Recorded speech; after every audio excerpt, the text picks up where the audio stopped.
Hello, everybody. This is Dearman of Almost Cool, and I'm here with Matt Jazz. Hello. It's One More 39. Hello. And we are continuing our Star Trek New Horizons Stellaris playthrough. Yep. Uh, And I know I'm excited to see what devastation the Borg causes next. Not to mention who else Matt Jazz will add to his coalition. I mean, last time he managed to absorb the Ferengi, which were one of his biggest one of the biggest neighbors he had. I'm gonna unpause. Oh yeah. So why don't you tell us about the dev diaries? Yeah. So the dev diary from this week was a lot of little bits and pieces. As I said, just the minor features and changes. First things first. Uh, they mentioned adding in icons and whatnot on planets and on space stations. Let you know things like star bases if they have empty modules. Um, if they have empty modules, worlds if they have buildings that can be upgraded, and things of that sort of nature. That sounds awesome. Yeah, little bits adding to the whole quality of life thing. Oh, right. Where are you going?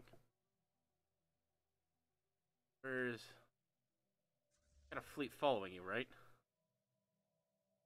Yeah, I've got a fleet following you.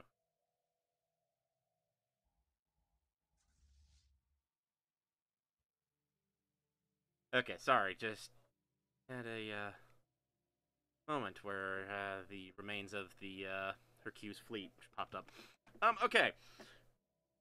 Next is the fleet. Another little bit for another one of those icons is basically on the fleet view, letting you know whether or not a fleet can, which designs need to be updated when you upgrade your fleet, as opposed to just putting them all as upgraded.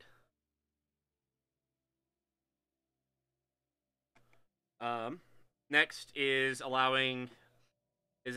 is a specific edict allowing spiritualist empires to declare a Gaia world that's uncolonized Gaia world in their territory as a holy world.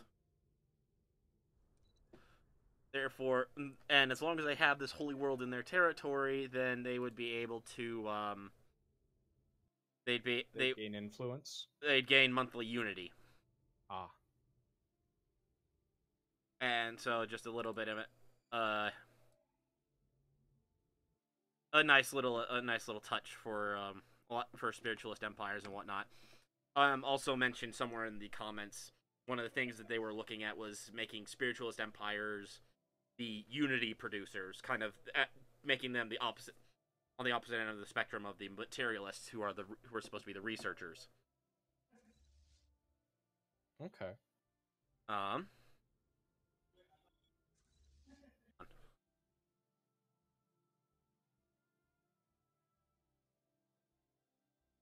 Anyway, one of the next things is the is a for the supremacy tradition tree. One of the things that they will be changing is that when you finish the supremacy tradition tree, it will they're first of all they're revamping it so that way it's not it's meant for it's something that any that even pacifist races could end up finding use for. Just that way, it's not very much a you have to be an aggressive race to use this sort of thing. So, but one of the things it does is that it unlocks what are known as war doctrines, and these war doctrines give you different strengths and weaknesses to your fleets. Defense in depth increases fire rate while inside your own borders. Hit and run makes your ships more likely to disengage from combat and more likely to survive disengaging. Um, Rapid deployment means that your ships move faster and have a higher weapon range. And then the no retreat, which is only available to militarist and Gestalt consciousness, allow your they allow the they prevent your ships from disengaging in return for giving them an increase in firepower, which is a very nice little feature, in my opinion.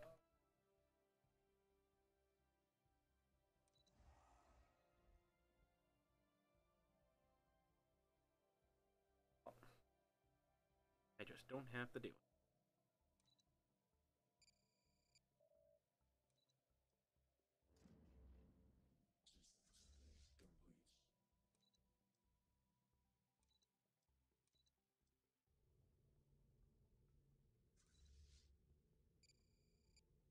Let's see. Sorry, there's one last little bit. Yeah, wanted to add in was a new living standard specifically for psionic empires. As long as you have the Utopia expansion, any psionic empire. So anytime you have a psionic empire, you have the option of using the Transcendent Awakening living standard. It decreases happiness and increases consumer good use, but it makes it easier for species to have their to become psionic. So it allows, that way you can awaken, and that way you can make another race in your empire a lot more likely to become psionic. Huh, that's Okay. interesting. I like that. Yeah, it's a nice little detail, and one that probably a lot of psionic users would actually enjoy. And that's it. Next week is the full patch notes, meaning the week after that will be the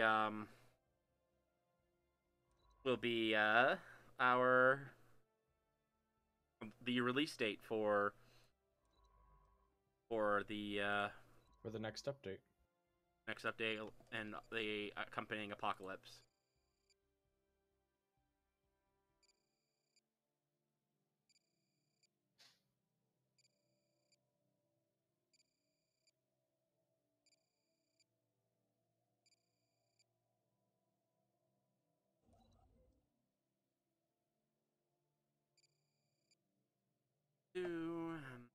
Focusing on beating this guy. There's this guy. Oh, he's down here.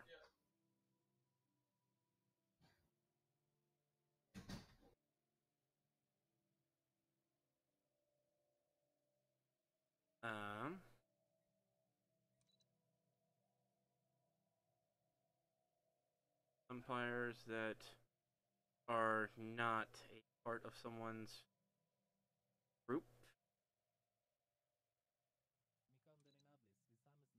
Now they are. Dang it! How did I? Oh, all right. Okay. Swap to relative power. There we go.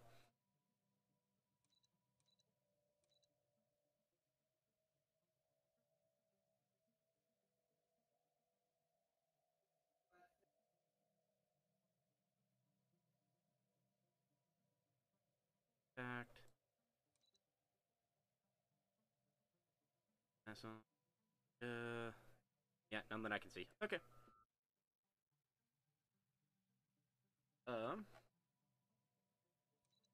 Am I? Yes, I am. Okay.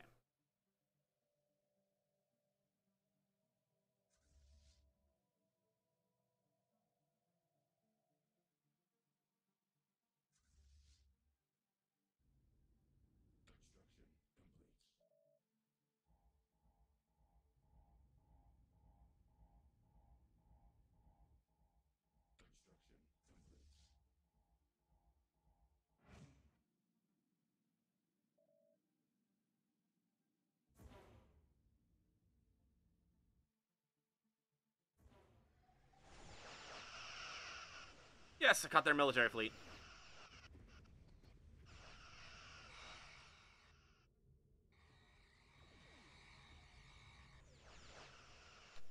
Okay, that will stop them for a bit. Right, you're kind of just sitting in here making sure mega scoops and whatnot go on a hitch.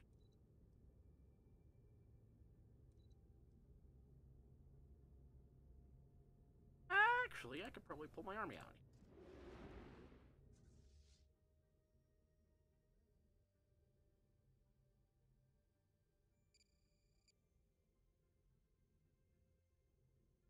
Question is, do I want that large planet?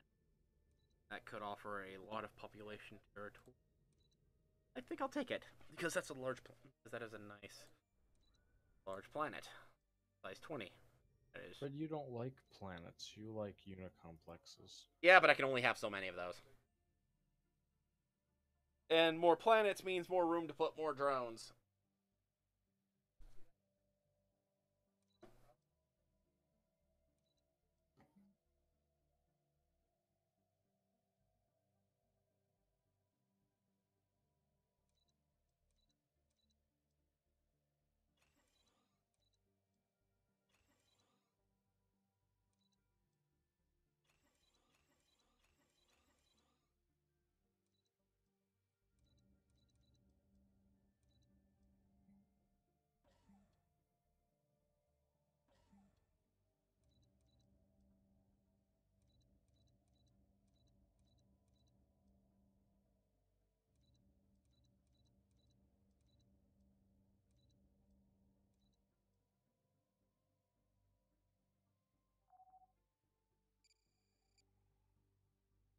Oh, they got... Well, I mean, I got some of larger vessels. It only took a minor amount of damage. That went pretty well. Over there, so that way...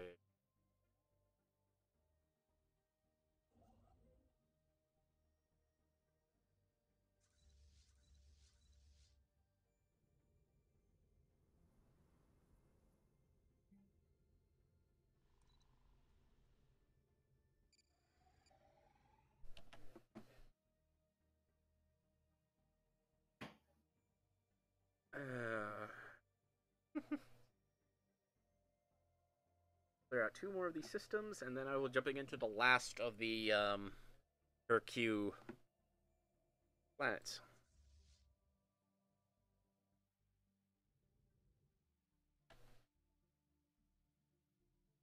I will go to Reese next because that is one planet. Oh, that is entirely Gagassis. Is this their homeworld?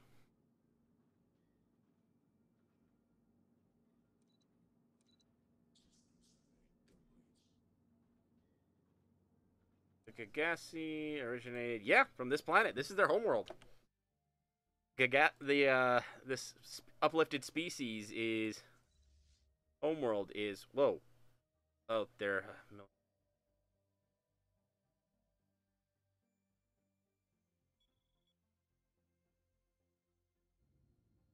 if I can catch up to it.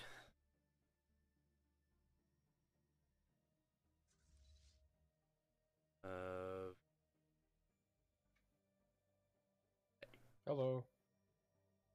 What? Someone just came into the chat. Oh, it's Hydras. Hey, Hydras, we are streaming at Live the moment. streaming. Hey, did you buy Stellaris yet, Hydras?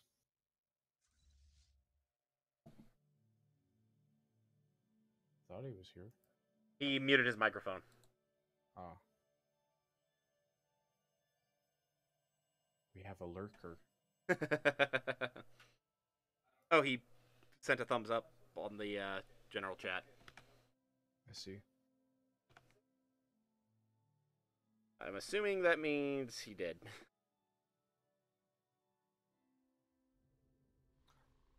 Ah.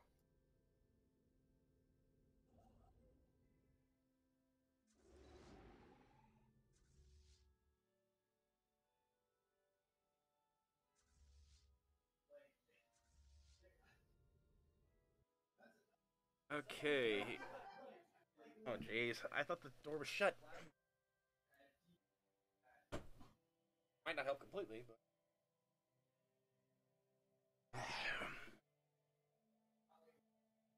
I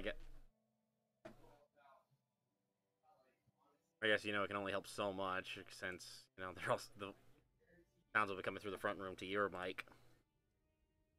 My mic has like sound cancellation. It should be fine.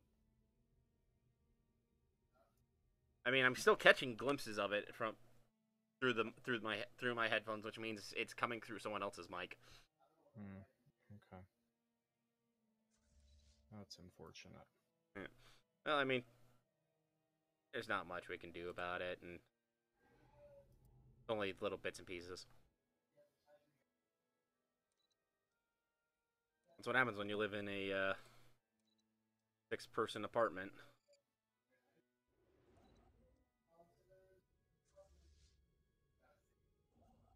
Okay. Only harvest that one. And then then I'll be ready to move out of that system.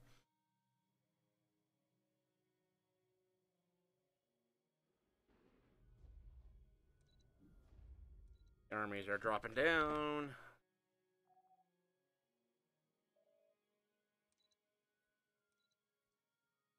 Definitely want to keep my my Borg around for now.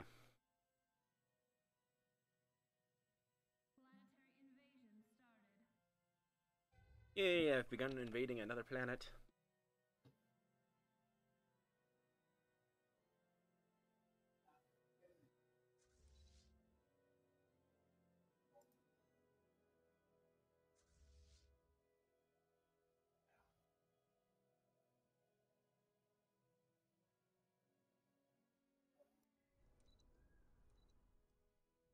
Which that's going to annihilate those.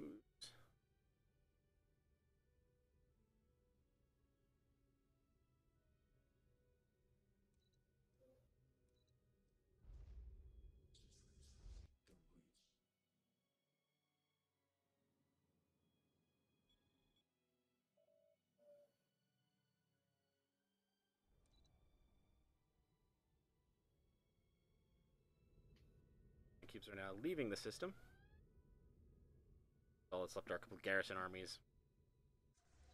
I managed to catch his fleet again! Aha!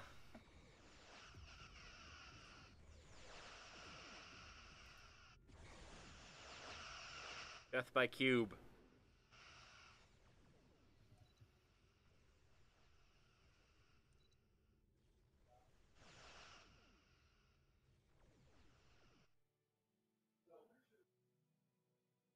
And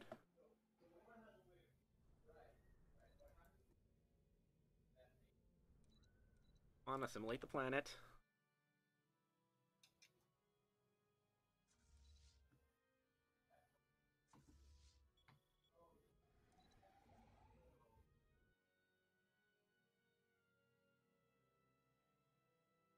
That mega once that the mega scoop is done over there, then I can move one to the Triala system, and then to the Yadera system.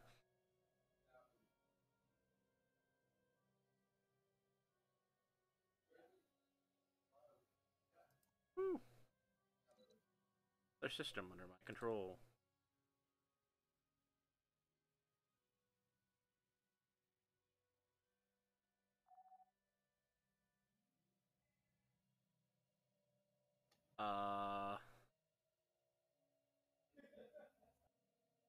Here we go. I killed another 2 cruisers of theirs. That's good. They have fewer and fewer ships every day. Planets, too.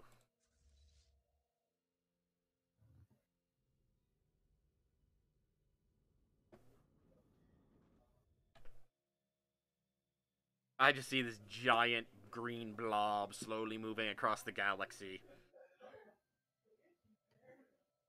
You mean the Glorious Compact? No, they're not moving.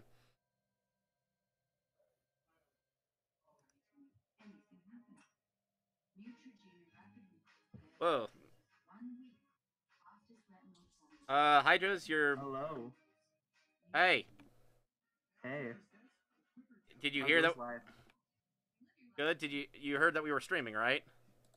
Oh yes, yes. That's exactly what I came to here for. I came here to say one word and one word exactly. Kinky. Okay. That's what you get when you have a 17-year-old on your Discord server.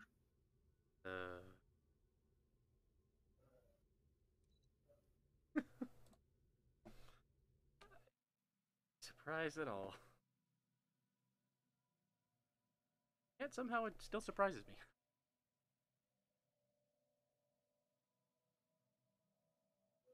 Oh well. Ooh, I'm getting ready to scoop up the inhabitants of another planet. Take them to the place where they belong.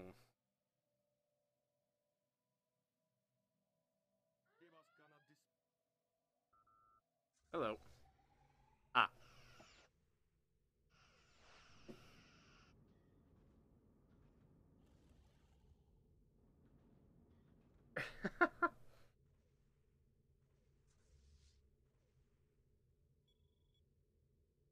Also kill that mining station because I'm going to take the planet.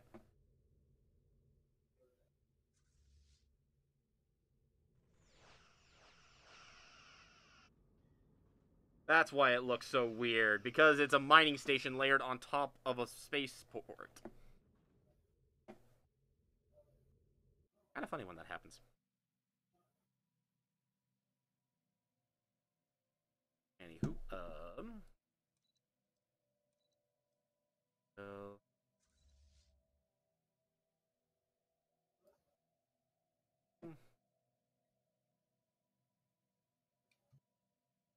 by the way, I'm technically bordering a member of the Glorious Compact now. Beyond that, unit complex I've got sitting over there. Main of Borg space has hit the borders of the Glorious Compact.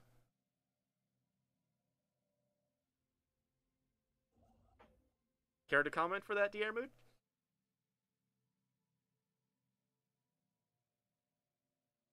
Hello.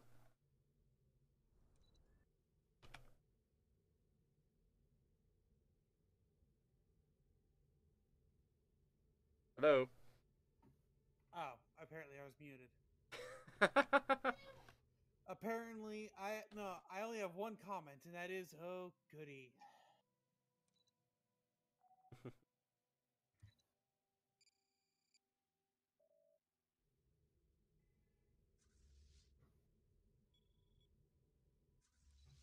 Oh.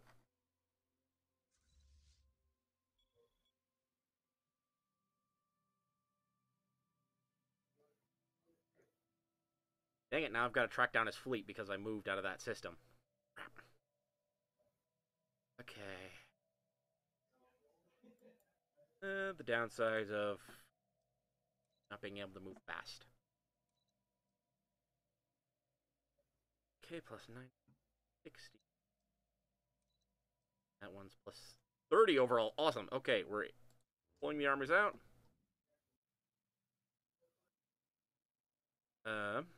That fleet. Perfect. And then you can go and invade there, which will free up asset 005 to move on to the next territory.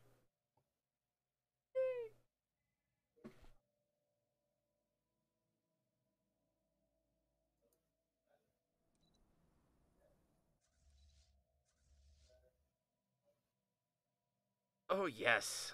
My fleet is going right into the system where he's at. Dang it! Just before my fleet got there.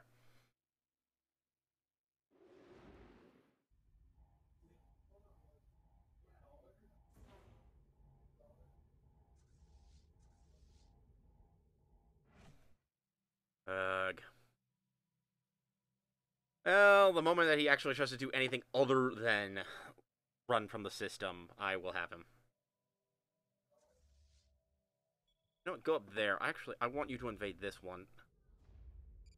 Because the Reese system means it's another system that I won't be able to get back.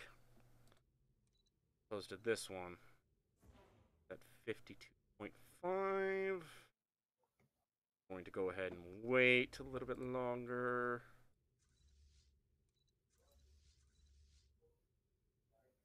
I had a total of 50.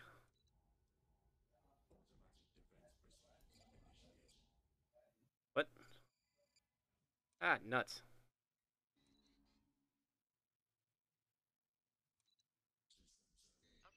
Oh, I have a Hercule scientist. An assimilated scientist. I am very multicultural.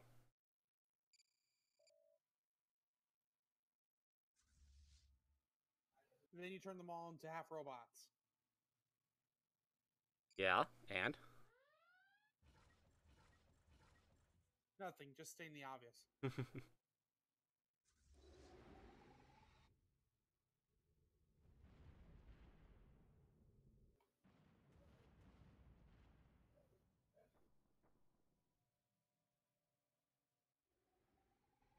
Oh, hey.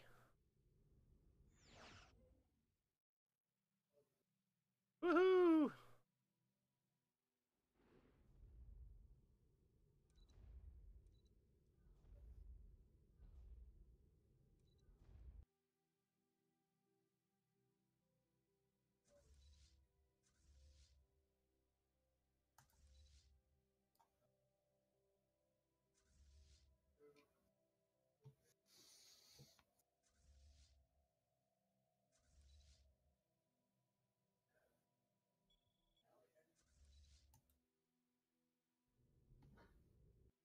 This is it. With this, I will have.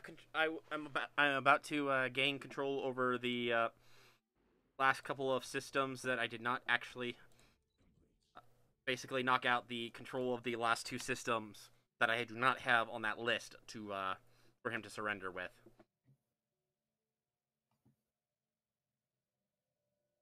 I mean, he's got 3 planets in here that I need to take, and a planet over here as well. But be too hard.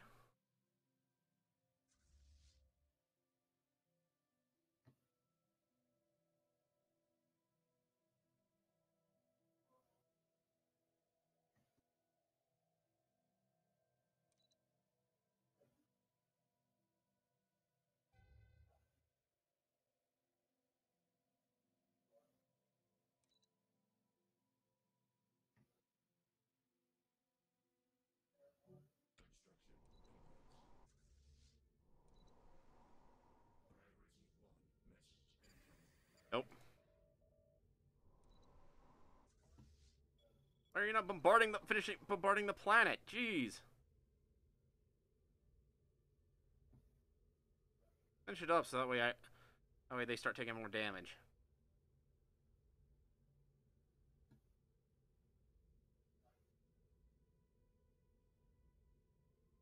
There we go. That's better.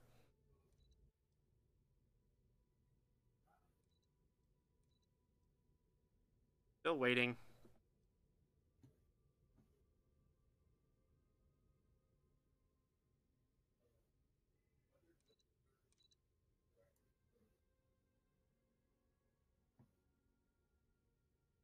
Uh...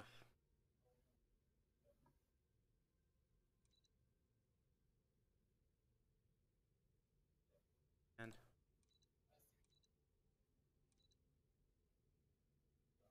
Thousand...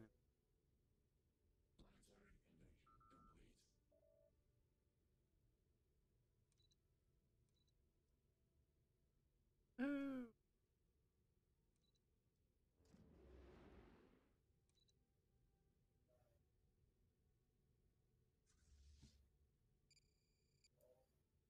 Okay. That means that... Wait.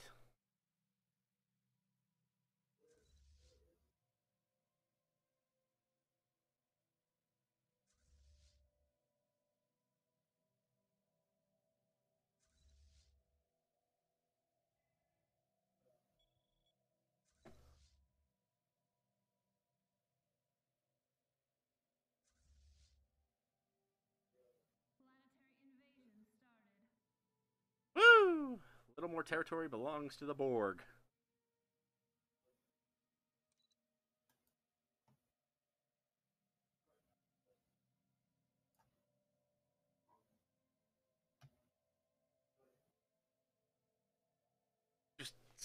Just creeping along.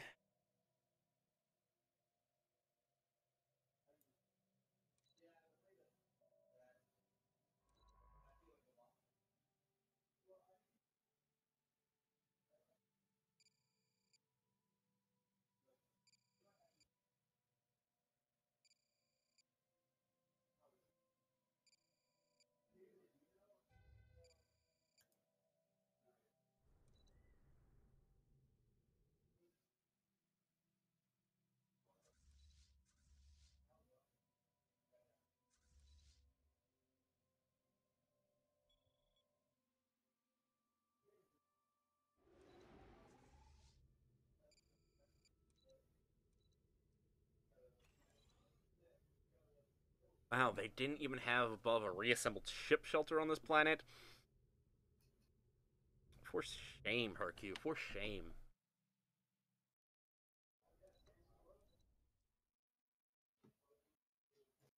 Am I lagging behind or something? No. Not that I could tell. Okay. Like, maybe half a second. Oh. Okay. Anywho. There's another successful invasion for the Borg. My fleets have engaged the enemy.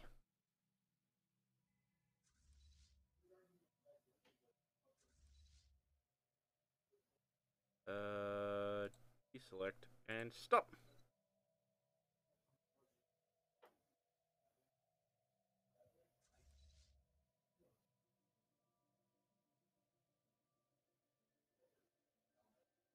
Is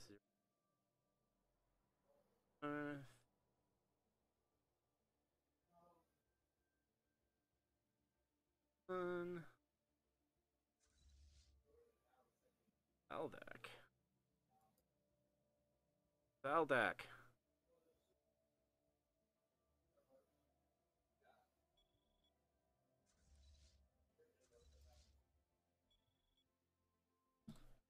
Hey, I'm the leader of the Federation again. Good for you.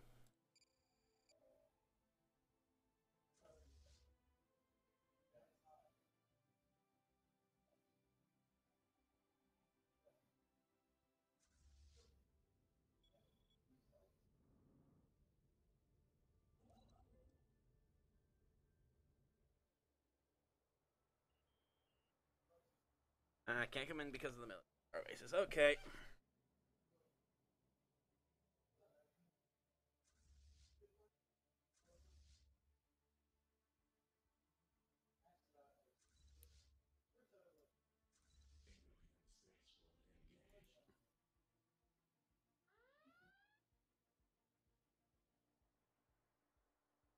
The Hurt Q just gave me 3,000 minerals. They can afford to do that? Yeah. Wow. Cheeky. They're like, hey, we want you to have this. And so I took it. Very cheeky of them. In the middle of a war, which they are on the verge of losing. They decide. That they,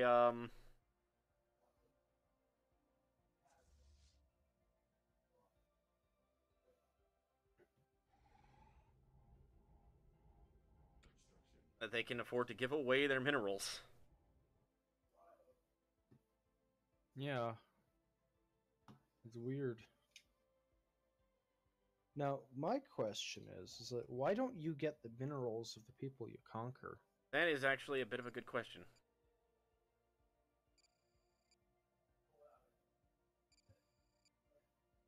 I mean, it would make sense because I mean you're taking over their stock anywhere they might have their minerals. The Denibulin Unity just gave me 2,000 minerals.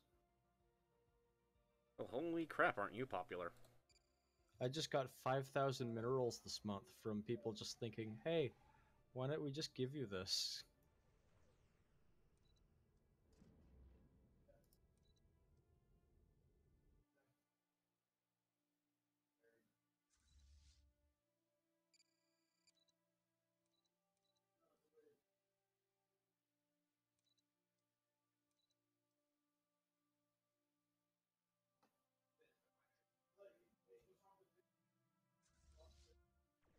I caught his fleet with. I caught his fleet with 6 Borg cubes. Wow. 6 of them. He's losing a lot more ships this time. I'll tell you that much.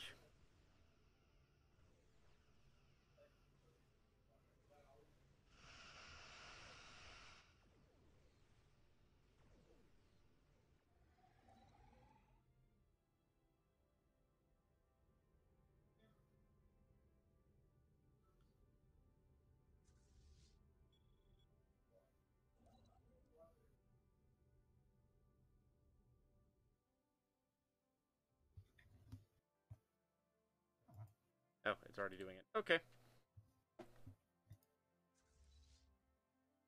See, the Hercule fleet is down to 7 ships. Up 3 patrol frigates, a cruiser, and 3 battle cruisers. And it ran.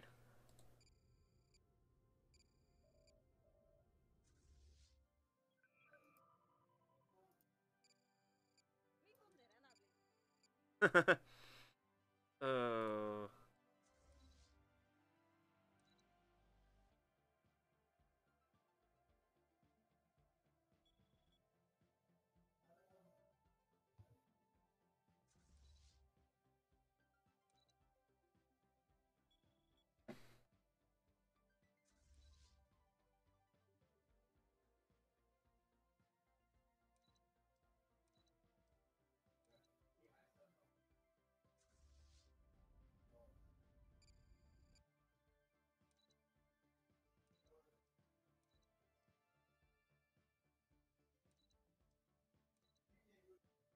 Still waiting for either of those guys to up.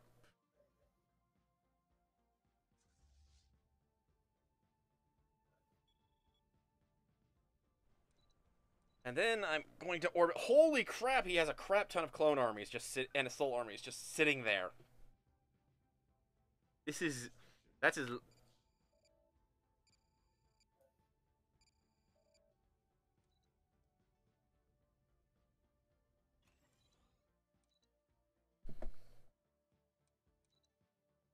Yeah, Bygoth has a bunch of her Q people on it. Which means that, that's. Oh, that one.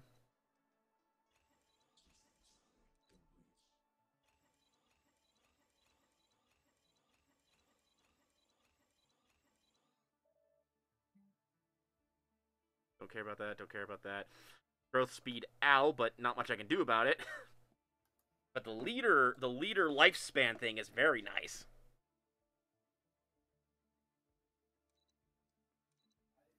Unicomplex Unicomplex number 2 is almost full. Unicomplex 1 is definitely full.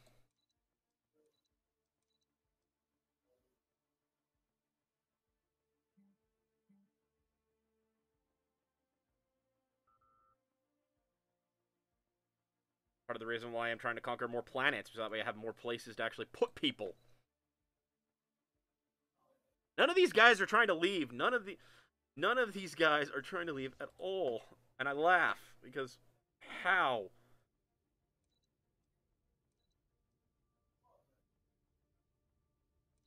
That wasn't the case where none of these guys are trying to run away from being turned into Borg. They just don't like free will. Well, they were a primitive species that were uplifted, so... Also, you can tell they weren't originally a Star Trek race because the Borg thing does not fit on them at all. Every other Star Trek race, I think they made sure the Borg thing works. Not these guys. These guys, I think, are humanoid, the humanoid pack or something.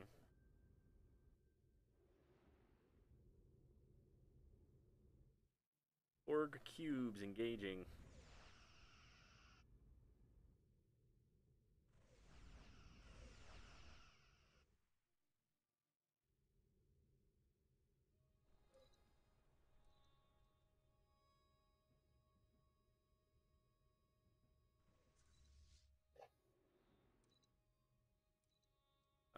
I'm still waiting.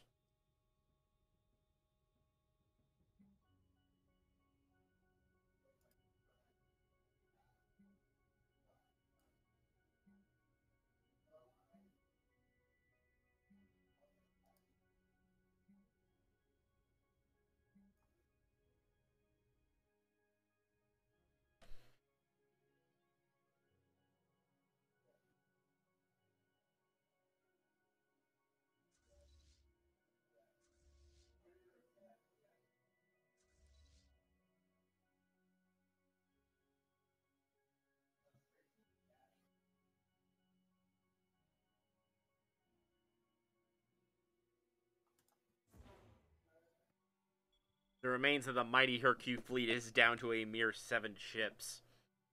They were down to 6 earlier.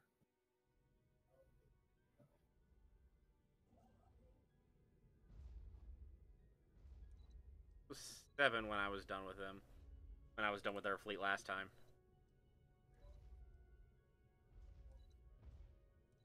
Still just waiting for another member of this planet to be assimilated so I can actually start moving, possibly moving my...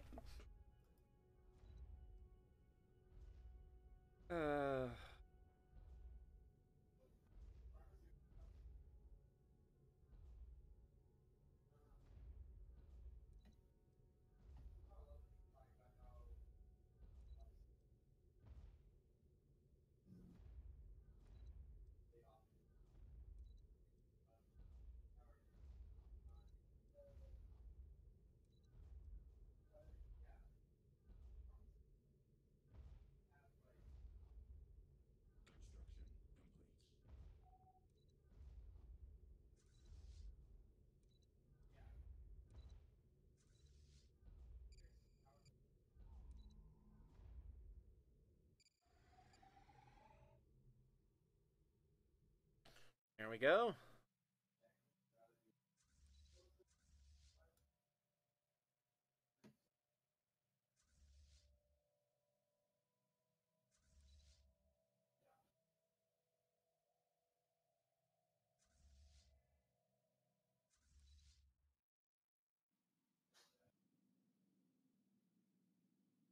Now,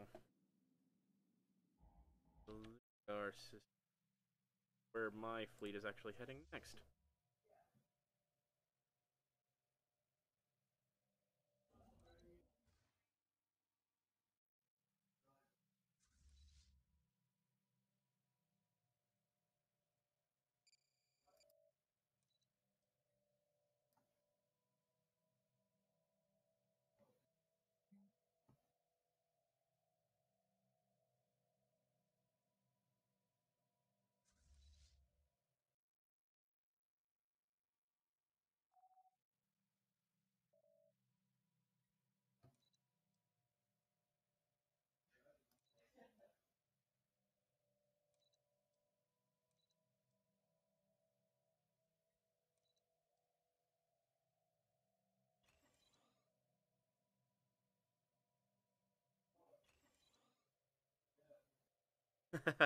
Hello, the Tick Rules. Nice to see you again. Yes, good to see you. And yeah, the state of the galaxy is... I mean, overall, it looks to be that most people are in relatively good state with, Silence, you punk. I said relatively good state. For the glory of the Empire! With the Romulan Federation taking on the massive confederation that is the Husnock, Klingons. Basically, this entire bottom chunk of the Alpha and Beta quadrants.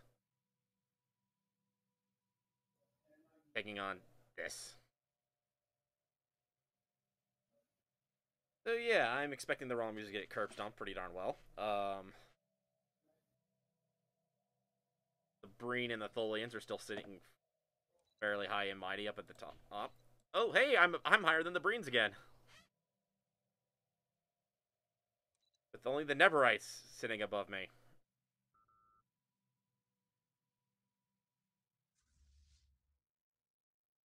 I'm about to take over another planet. Oh, hey, they had a Kravik, one of the machine Hey, people. get this. Get this. There is no side in this conflict that has a negative opinion of me. The only people that have, like, the lowest opinion of me here is a 79, and every other one is either 100 or above. Yeah. So I have 1, 2, 3, 4, 5, 6, 7 people that like me more than 400. ridiculous. 6 more people that like me more than 300.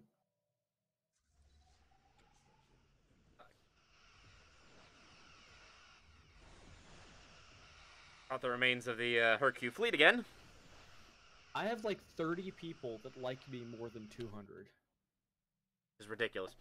Yeah, so I will be. I'm keeping my eye on the Neverites, but I'm seriously. I have no idea how they're so much stronger how they're supposedly stronger than everyone else. When the Breen have more planets, I'm assuming they have more. Their tech is awesome.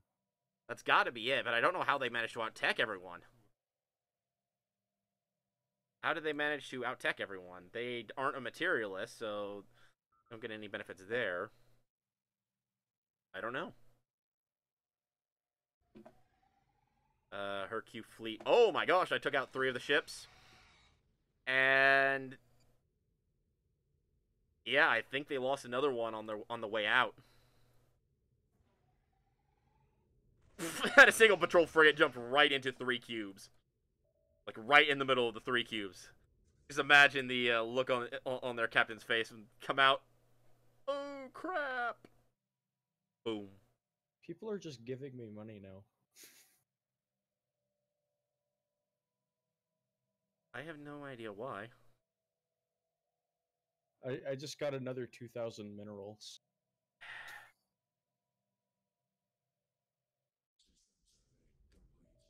Why? Oh, we have a viewer. Ab Chris is on my stream. Oh, nice. Got. Greetings, fellow humanoid. Well, yeah, I mean, I guess I'm the Empire of Humanoids here. I don't know. You're human, not humanoid. We're all most of us are humanoid. Yeah, that's true. I mean, guess... yeah, I mean that's to be fair. That's because in Star Trek, most races are humanoid. It's easier to do makeup that way. Only 8% of my empire is Borg. You want to know the biggest percentage of my empire? Hercule? Yeah. Hercule not. They only take up 2% of my empire. What's the biggest? Okay, there was a 7%. The Voth. Oh, no, yeah, no, it's Hercule. Never mind. It's just they had 2 levels of Hercule. Because,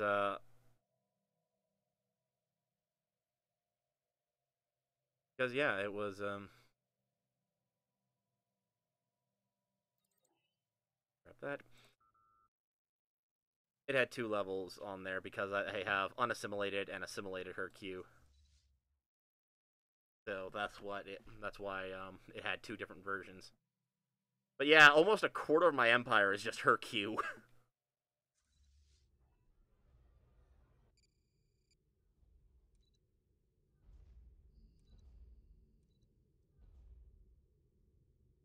Alrighty, I'm invading another Hercule planet. basically the Hercule are not going to be are basically not going to exist, or gonna not really be much of an existence outside of the Borg after this. Hey, maybe that's what happened to the Hercule in the Star Trek continuity. Maybe they ended up running into the Borg. That could be.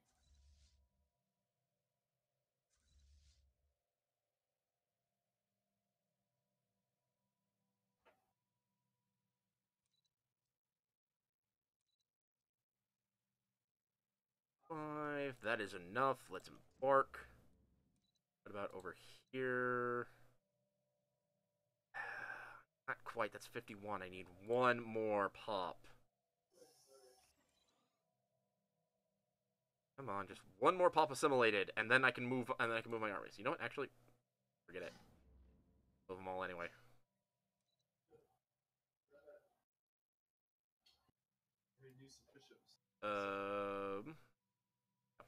I know. Okay.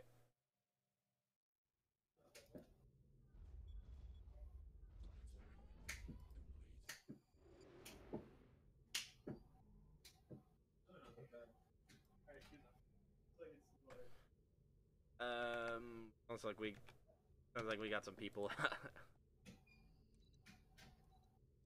um.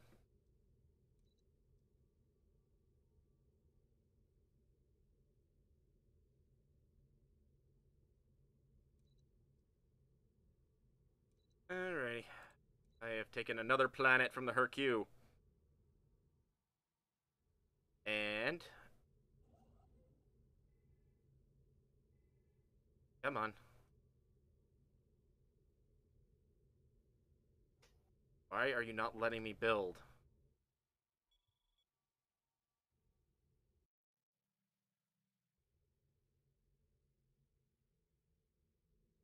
Come on.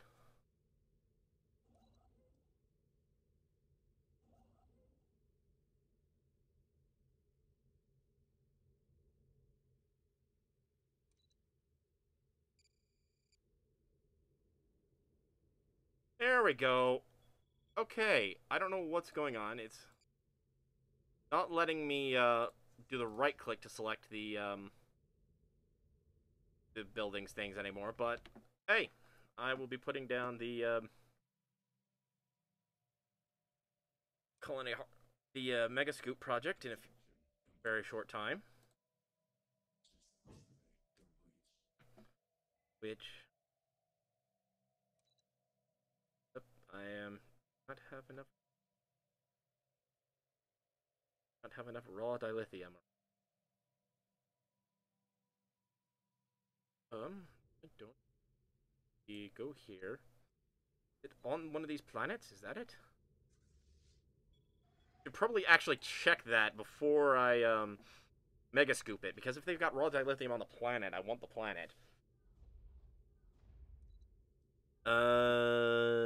No, but they've got that stuff. Oh, Abchris says that he's not human, nor is he humanoid. Ah. Well, what is he then? I don't know. I guess he's a Tholian.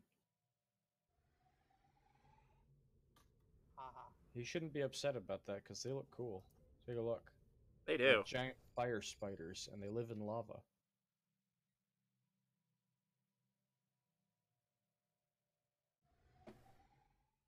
I mean, if I didn't want to play one of the main races, I probably would have actually chosen the Tholians. If I'll be honest.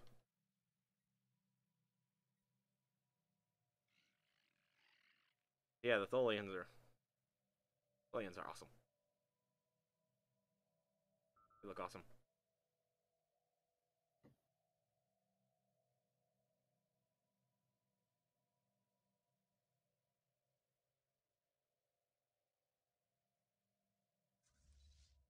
He says, so many planets. That's right. This galaxy has like, what, like 8,000 planets in it or something? I don't think it's that high. It's really high. It's... Let's see. Let's just go to the victory conditions. 40% of all... own 40% of all planets. Oh! So, Yeah, no. 878 is 40%, which means that 17-ish is 80%, and yeah, so just over 2,000 planets. Yeah, just over 2,000 inhabitable planets. So I was off. I knew it was really high. There's just over 2,000 habitable planets in the galaxy. Yeah. Oh, yeah. Yeah. So, Dick rules. Although it might seem like it's a lot split up. Most of this is actually, in fact, assimilated anyway. So most of these are already at. See down here, like how many her Q and Gagasi are not assimilated. Like 31 individuals. Whereas about 9 individuals of that type.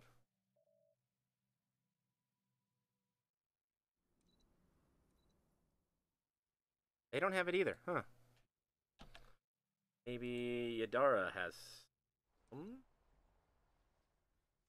No, but that is the homeworld for another slave race. Don't worry. I will come and free you.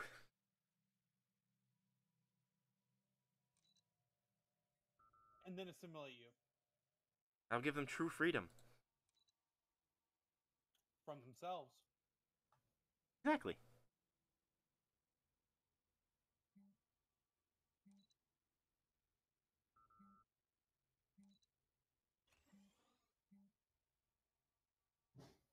Okay. That planet's being screwed up. And the tick. And yeah. So the tick rules. How much of your galaxy is organic then, if you're trying to make everyone robotic? Oh. Oh. Okay, you wimped out. Guess because the neighbor who was guaranteeing your independence decided that he wasn't going to do that anymore. Well, he couldn't really do that anymore. People would be guaranteeing his independence. He had survived, but he's not going to. Got a grand total of 6 systems, one of which I'm scooping, one of which I'm about to invade, and then one more to deal with after that.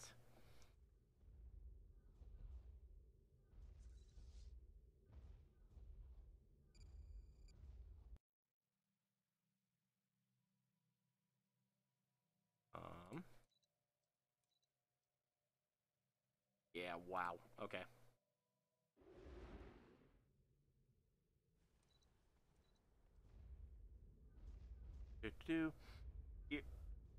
So he's saying 26% of his galaxy is biological. Would be less, but it took him a while to figure out synthetics need to build by command. They didn't make themselves. Yeah, that is an unfortunate little fact. Although allowing sectors to build robots is a wonderful thing.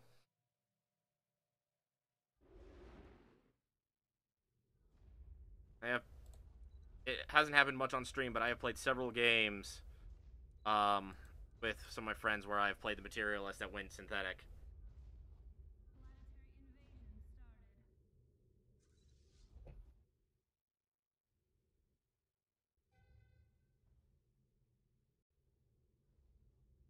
Why does it say that this fleet is in the Trialis system when it's in the Yadara system?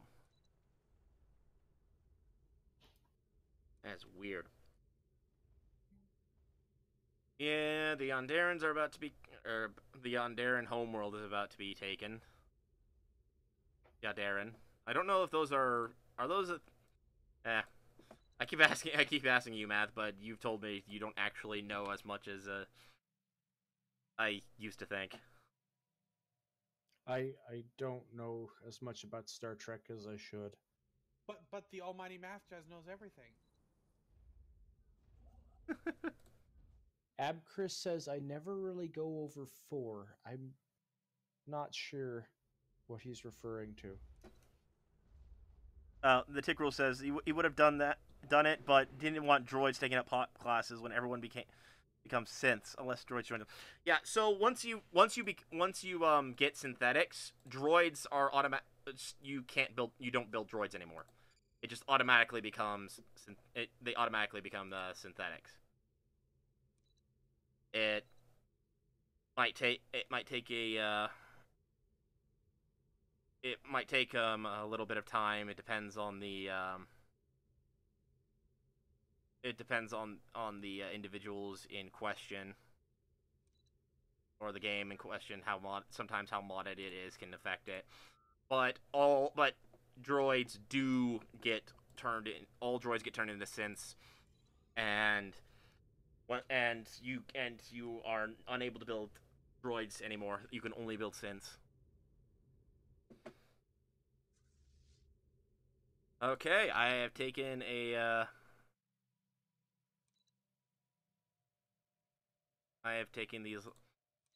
There's only one more system I'm aiming for before I have captured the all the planets I need to before ending the war.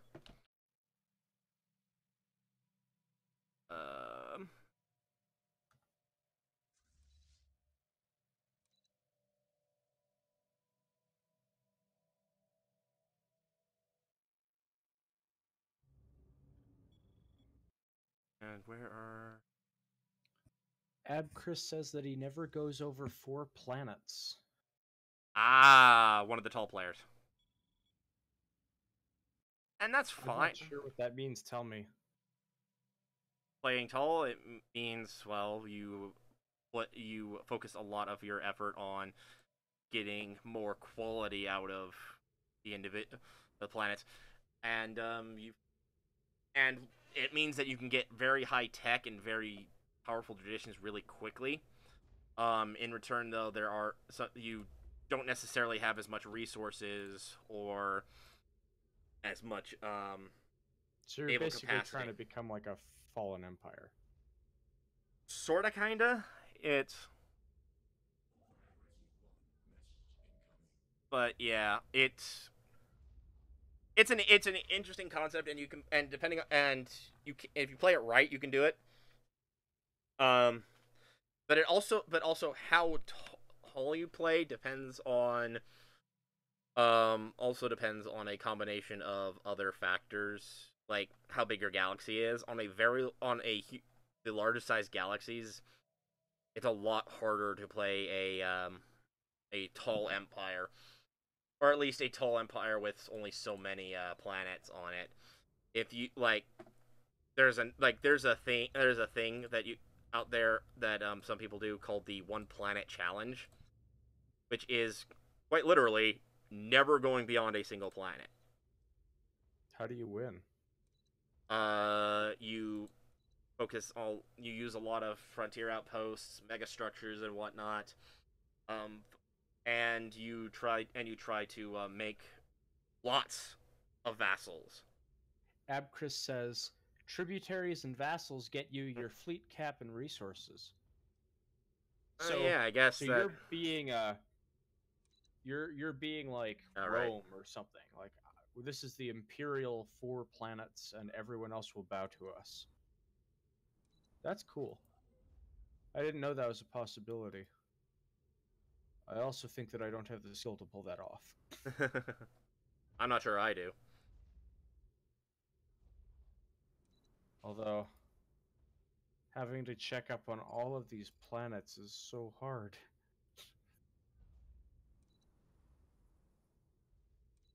I was about to say, why is that planet still colonized? And then it decided, oh yeah, wait, no. And it pulled off the extras.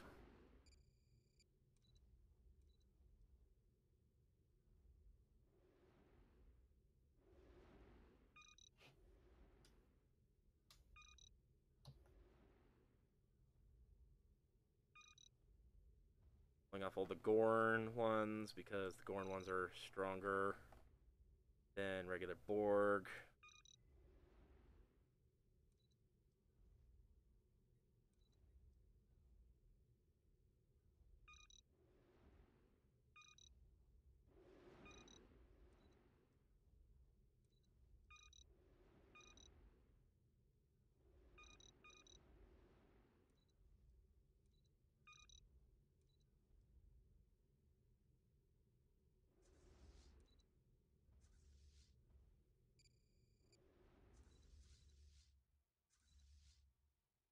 Okay. That's because my fleet is already in the system. Okay. Good. I just need to take over this last planet here, and then the Borg will be victorious, and the Hercule will be, and the entirety of the Hercules Empire will be gone.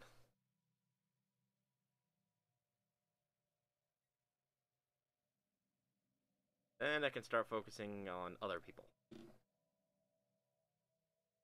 Like my new neighbors.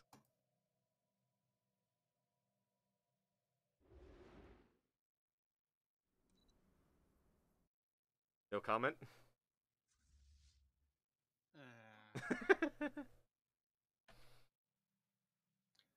Abchris says, I hope that building tall can still be done in 2.0. And he says, I do it because I don't have the skill or focus to micro. I understand the feeling of not having the skill or focus to micro. That is something that I've been working on very hard these last few. This is our 5th season playing Stellaris together, each season being a game. And I think this is the one that I finally like. I don't suck quite as much as I used to. I unfortunately this round have gotten just unlucky. Yeah, you kind of got, and I also jumped the gun early, and yeah, it kind of didn't work out for. To be fair, though, there were all of us had some mechanics that we didn't entirely understand. Math got lucky in that the mechanics actually meshed really well with his style of gameplay. So his style of gameplay naturally ended up making what he was aiming for happen. it let him do that voodoo that he do. By the way, dear Mood, I got SpaceX. I got a little message from my friend Sean. What did Sean say? Nom Dominion, Nom Dominion. Oh, remind me to kick his butt later. So what is the victory record of the 4 previous seasons? You, and you. Yeah, pretty much Swarmlord wins. First one, I think the first, was it 2 or 3 that... The first 2 or 3 we worked together. The last one we were separate, but not necessarily antagonistic against each other. This one was meant to be. This season was meant to be a bit of a free for all. If it wasn't for the fact that we decided that we wanted to do this mod. Yeah. So we've been taking it a little bit easier on each other. Well, I mean, like, it's not that we've been particularly friendly to each other this game. It's just that we've been on different corners of the galaxy from each other. Yeah. That's true. By the way, does that mean Necroshan's online? Abchris says, the old Better Subjects mod used to be so good for multiplayer. Have you played with that one? I can't say I have. It might have been that I started really getting into modded after it was no longer, after it was outdated. Because some mods unfortunately get left by the roadside. That's one of the problems with a game that's as updated as often as Stellaris is. That unless a modder decides that he really wants to keep his mod going, it's going to get left behind. Some of them get picked up by other modders with permission, some without permission, and get continued on. But some of them do just get abandoned, and it's kind of sad. The Tech Rules has a comment for next season's title. Season 6, Swarmlord Must Die. You know, that's not a bad idea. And I know it sounds cutthroat and mean, but the fact is that I'm pretty sure Swarmlord could take the 2 of us together. You want to put Sadly, yes. You want to put that to the test? I mean, I think that it would look awesome for your viewers seeing you stomp the 2 of us against you. Not just stomp, curb stomp. Yeah. Abchris says that the mod stopped being supported around 1.5.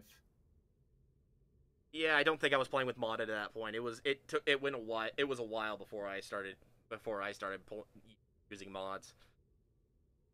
I just had a lot of fun with the base game initially, and it was only once my friend Sean encouraged me to try out some mods that I really started doing it. I'm just waiting for that planet to be assimilated. Come on. Once that planet's assimilated, I'll go and make demands, and there we go. Okay. I now own that planet, and I can now tell him to. Oh, now you want all of them. Okay. Well, it's a good thing I already have several fleets heading his way. Oh, hey, and I have another trio cube fleet ready to go.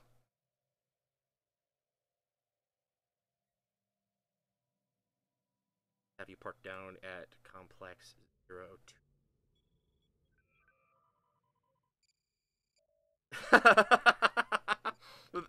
Oh, the Neverites. The Neverites are like severing themselves from a sinking ship. Yeah, no, we're not affiliated with them. We promise.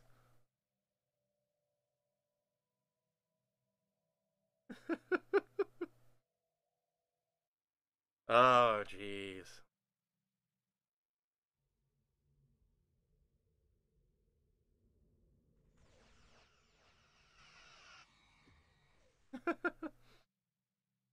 Oh, okay. So I just need to finish off the I just literally just need to finish off the Hercule.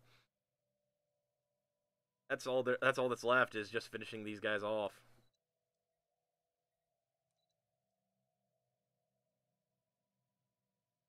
Da, da, da. Where are we at? Oh, frick yes, embark all. That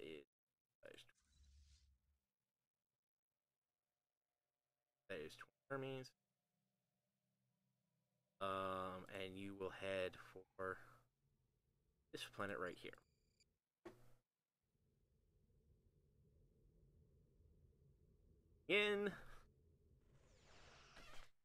Finally, my long war against the Hercule will be over, and I can start my march across another empire. Or, if I really want to do it, I can start right now. Because, there's not many people who could... Oh, the Tick Rules mentions that he has an idea for Season 6. That, for me to play a Devouring Horde, to get, like, a default of minus 1,000 opinion, basically, it would be that not only it's you guys against me, but also the entire galaxy would hate my guts. I like the idea.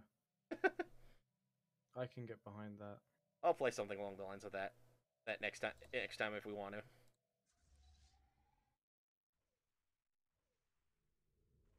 I mean, the opposite end of that is though that they do get bonuses to fighting. It's just again they have to do it entirely on their own.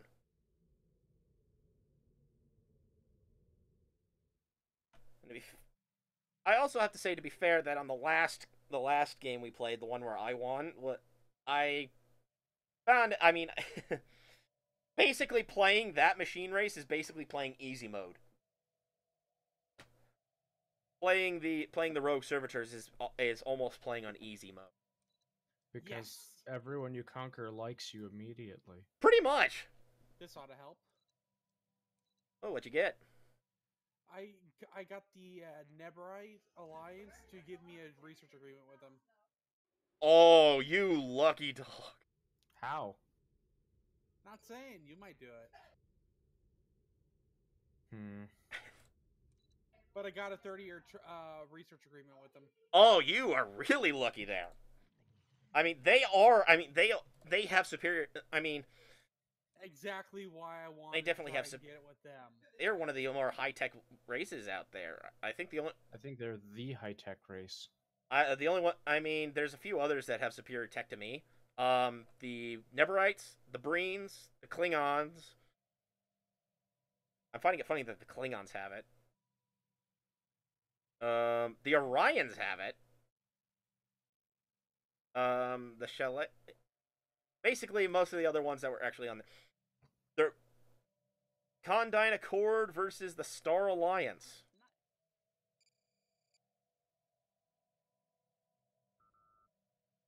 Unsigned Accord versus a Star Alliance. Oh! Oh my! I'm wondering if they realize that might have been a bad idea. the two And federations. now I got the same thing with the Breen. You! Wow! I need help. Oh my gosh, you're gonna. I mean, you have a small enough population. You don't have a very big research penalty. You're probably gonna start shooting through your tech.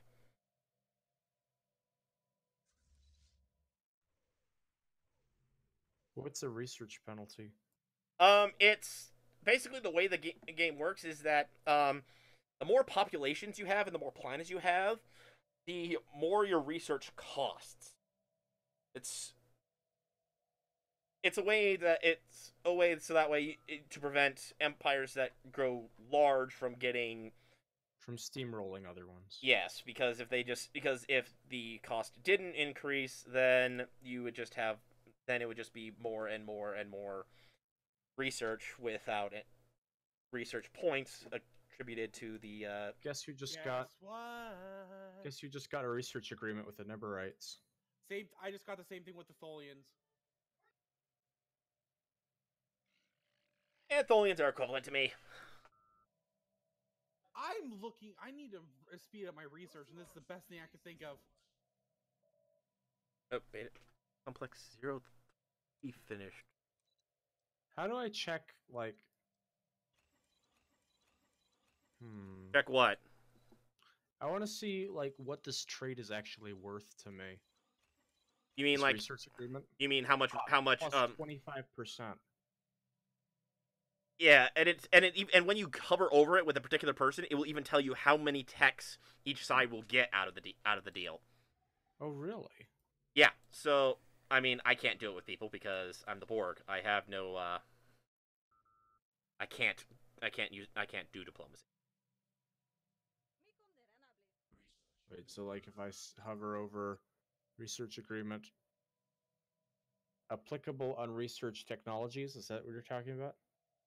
Yes. So 15, 7, and 9. Wow. Transwarp communication array.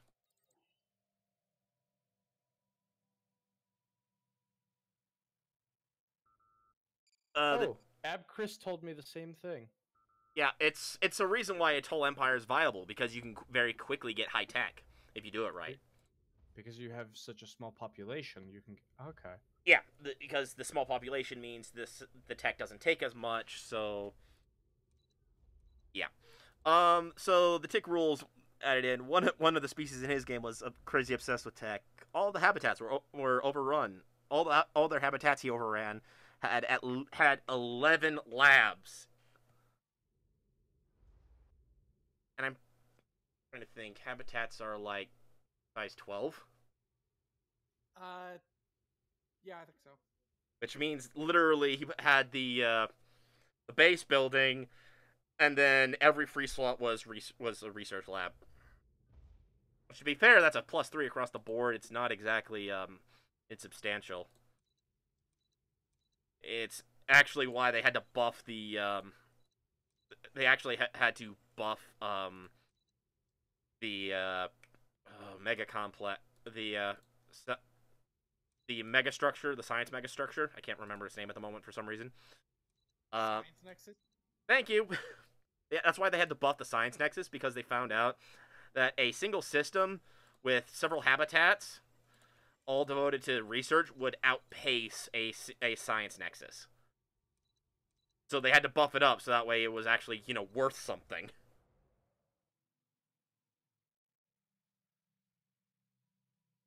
Okay, I just need to take By the way, for future reference, I don't think it stacks.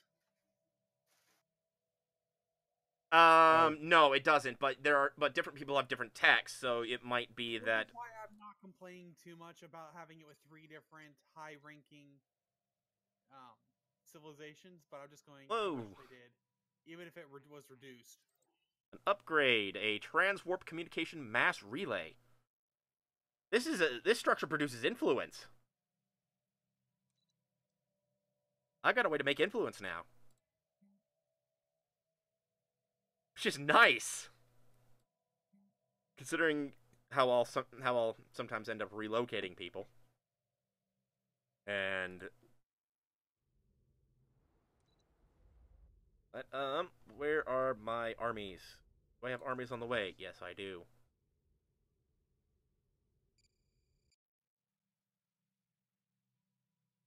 Just a couple more jumps, and then I will take that planet, and then yeah, I will have one because her queue are down to 3 planets, all of which are okay, 2 of which have cube fleets in orbit, one of which is clearing out the starport above. Oh no, never mind. 2 of them are clearing out the starport, and one of them has a fleet in orbit.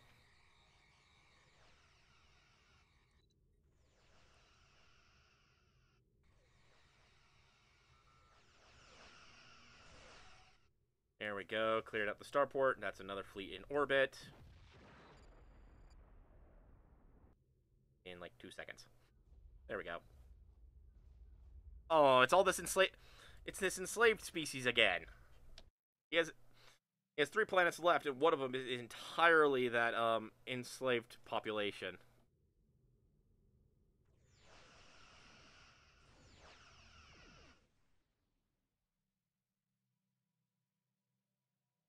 Oh. Yeah, I mean, to be fair, also though, in this game that I'm currently playing, I'm playing the board. Oh, here's the tick rules continuation on this thing. They had superior tech to him for most of the game, which is odd because they were a fanatic authoritarian and spiritualist. His guess was they really wanted to make people just sit and meditate with their iPhones. So Abchris says that factions are a dream when you're playing tall, because you have no divergence and never get more than one faction. Which really and so likes you always get 7 influence or so a month.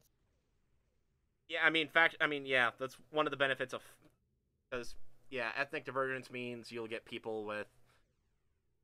The farther you are away from the homeworld, the more ethnic divergent you get, which means the more factions you get, which means more factions you have to keep happy to get the same amount of influence. And yeah, it is. Hold on. Oh, he actually made a patrol frigate. A patrol frigate just oh, it's gone. That one patrol frigate was managed to be finished before the spaceport was destroyed, and then it died in like 2 seconds.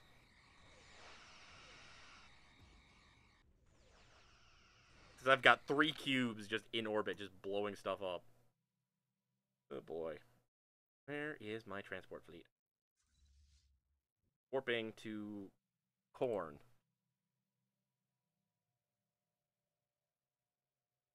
I am going to.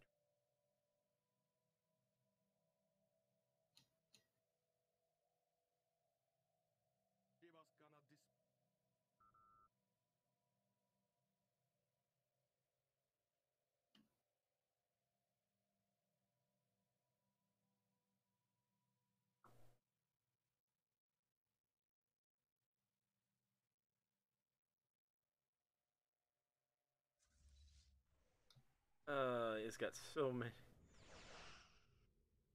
I've got my transport fleet heading into the Krevik system. Once it invades and assimilates the planet, then I will have won. I will have won. That's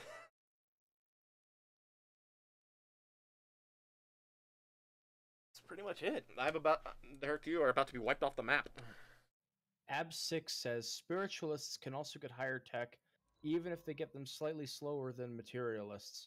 Better jump drives and better shields, but with the new tier 6 in 2.0, that should smooth out. Yeah, because unless you get lucky with enigmatic technology, and even then, it's kind of a debatable thing.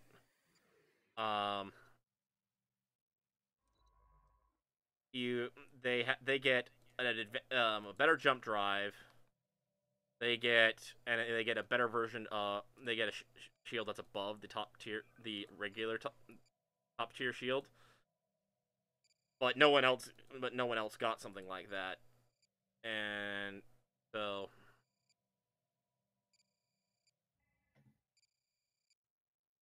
Oop, I just lost the governor. The Klingons started absorbing the combine of. Oh, one of their little Gorn guys. Which governor?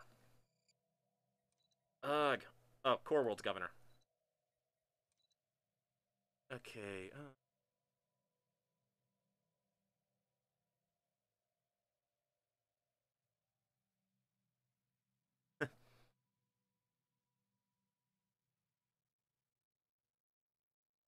That one.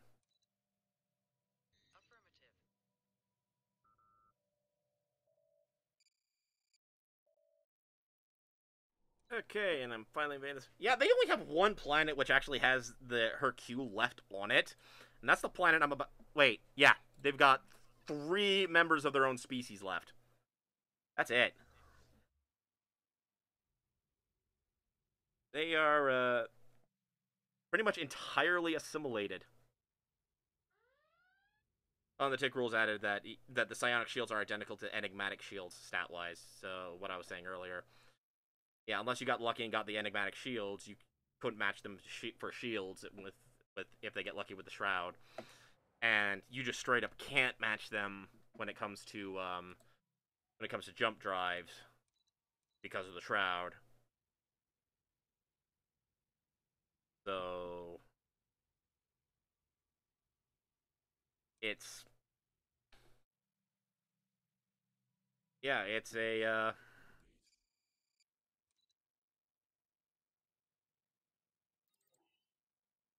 they definitely can't.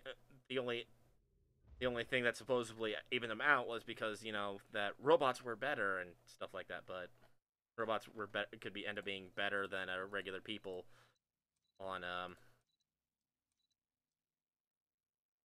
when it came to stuff, but that's only if they don't make it to endgame. If they made it to endgame, then it really didn't even.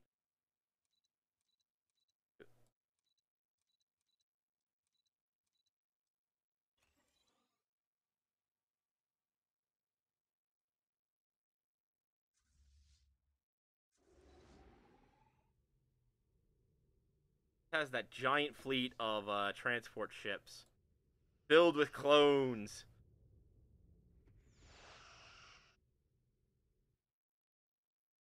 And the tick rules added, however, since he likes synths better because 20% bonus to energy, minerals, unity, research. Every planet is 100% habitable, and psionics are at the mercy of a RNG for their stuff. Yeah, I agree with that as too. That's why like I mentioned earlier, when it came to my friends and whatnot, I had a tendency to play the materialist race because they definitely have a more stable bonus. It's just that the bonus doesn't seem as impressive. Abchris says, always robots, never not robot.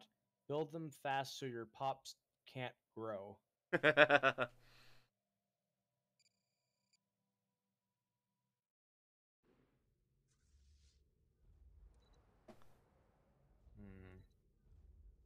Ooh, this is a hard one. Realize any? Why are okay? This is gonna.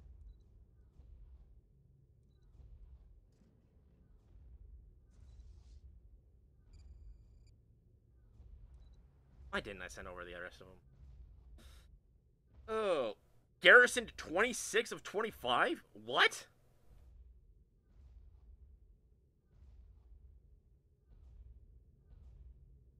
I call bullcrap.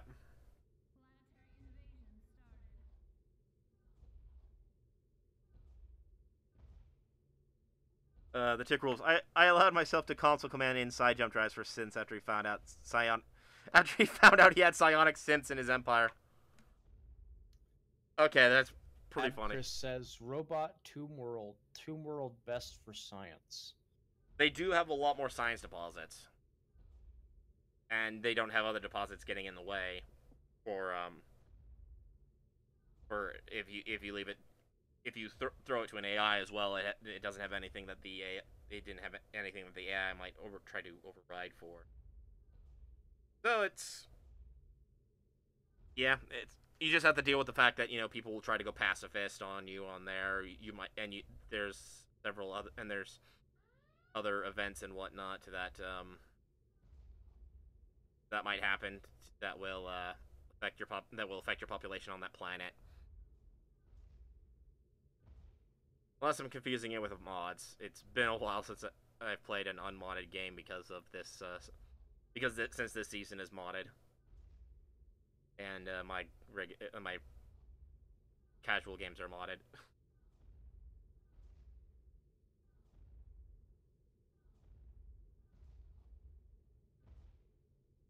The Tig rules. I can only assume the spiritualist fallen empire I conquered kept their psionic trait as I ascended. That'd be my best guess. It sounds like a big old bug, but I mean, definitely would be an interesting one.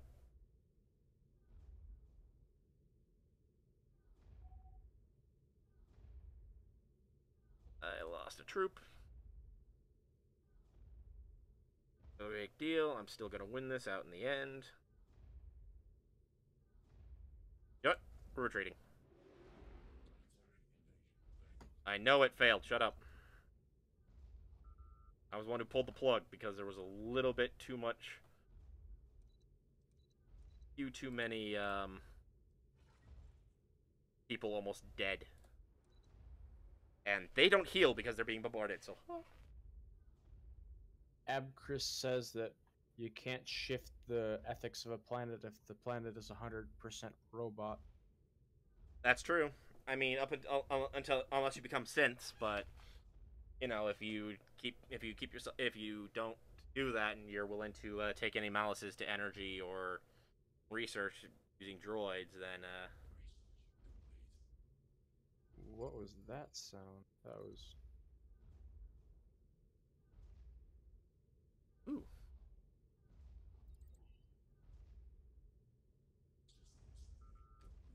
So, Abchris says my Federation looks too much like Space Mexico. And I'm not sure what that means, but it doesn't sound like it was a nice thing to say. I think it's because of all the deserts. Is that right, Abchris?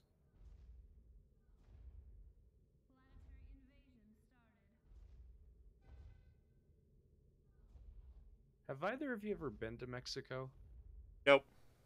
Me neither. Nah.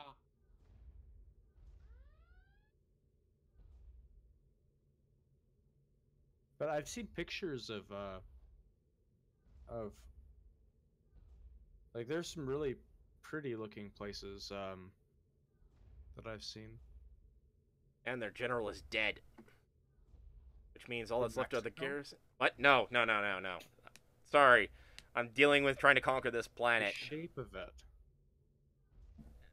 I looked at that, and I guess if you squint, it might look kind of like Mexico.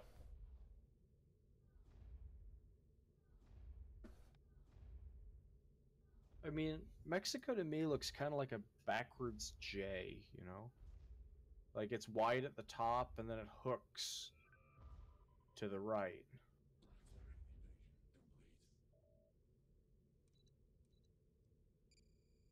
I win.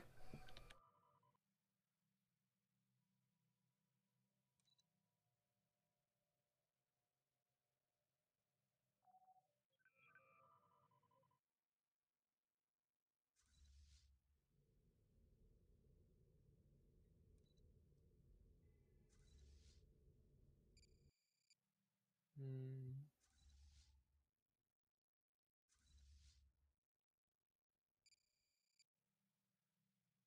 Yay.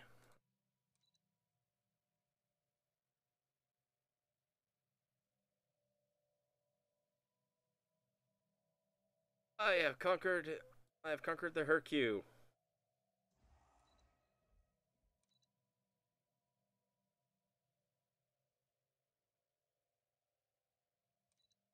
And as I thought, the Romulans lost their war. The Romulans are stupidly aggressive.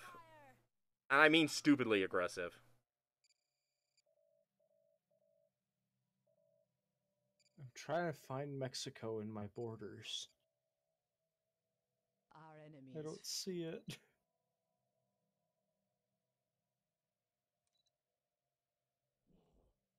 Ha!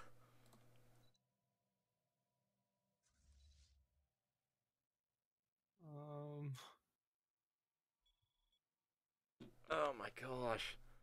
They... Oh, those poor fools. What are you looking for? Wait. Oh, the tick rules. I do not hate Mexico. Our enemies fear us. Perhaps Are you they're saying that not to avoid the wrath of fools. the Mexicans?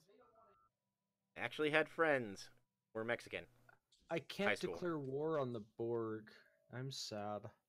Why can't you declare war on me?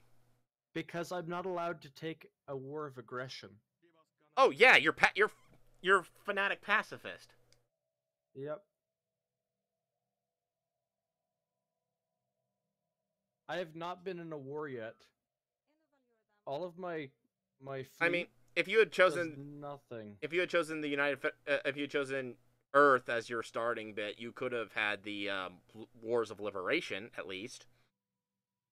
But no, you chose the Vulcans, and so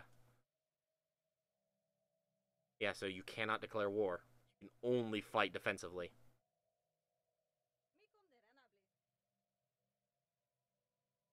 Why is it that the Romulans are in a federation with a one-planet empire? Wait, where's the one planet empire? Right on the edge of your border. Is it Zeta Triangulus? 83 Leonius. It's over near your border with the Klingons.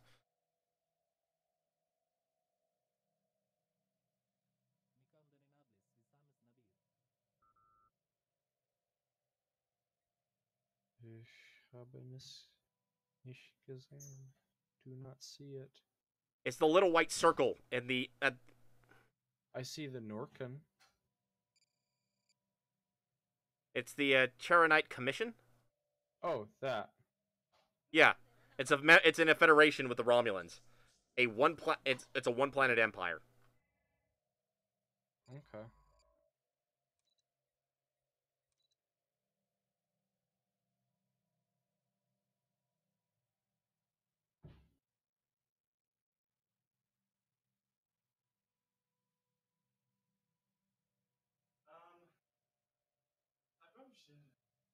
Uh,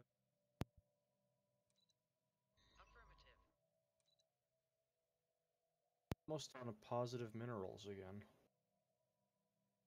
you're sitting at negative minerals? Negative income.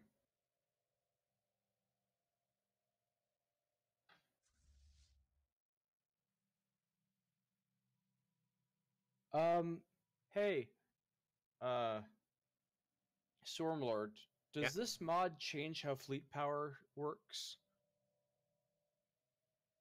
How so? What do you mean? Abchris is wondering if pacifists get huge debuffs or if Or if my, it's just smaller fleet power? yeah. It's mostly smaller fleet power from what I understand. Just depends. It's a lot harder to build up a fleet. And I mean, I'm sitting here with over 1,000 with 1,650 naval capacity used, and I've got like only large ships, and I've got less than 500k. Probably closer to 450. That's only with the best of the best and using over 1,500 fleet capacity. It's just the mod, the way the mod works. It tends to focus a lot more on fleets with larger with a lot more smaller ships because its naval capacity is a lot more limited in this mod. It depends a lot more on about getting dilithium than anything else. I mean, the only reason I have such a massive fleet capacity is because I've got like 64 processed dilithium. And that is a ridiculous amount.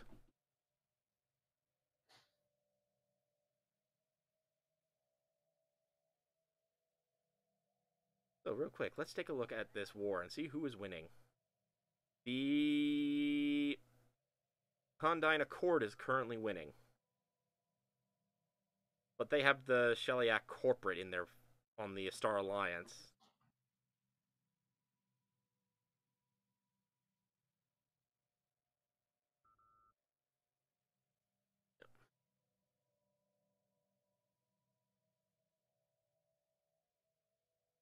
But yeah, it's a fleet powers tend to stay a lot lower in this.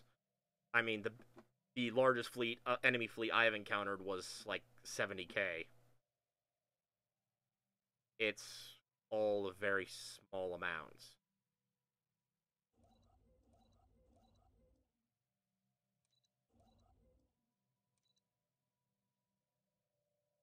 So yeah, it is the mod that makes the fleet power seem smaller, but it's not because the fleet power is actually altered to be smaller. It's because it forces you to use a lot more smaller ships and a lot fewer ships overall. You don't have the massive sprawling fleets of the vanilla.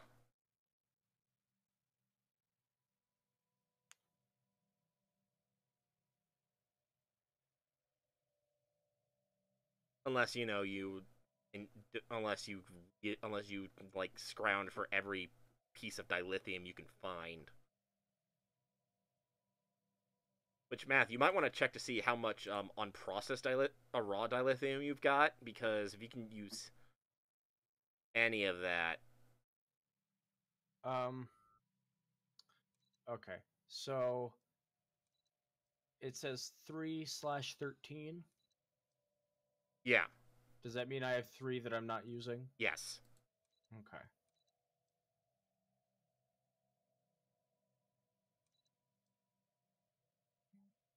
That. And then for Prostus it says 59/64. Oh, that can't be built. What? For processed it says 59/64. So that means I'm using 59 to boost, and I'm trading away the other 5, right? Something like that. Okay. Because yeah, I don't actually know what you're using the other stuff for.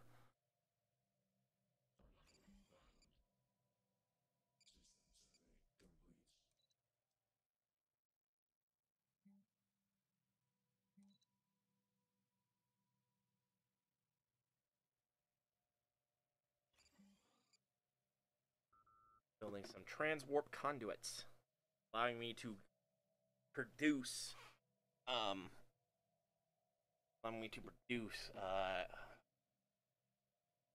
amount of influence.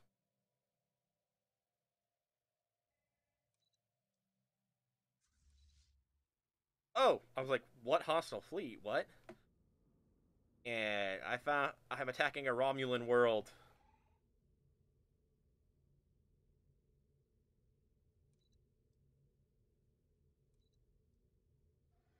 Oh wow, they assimilated fast.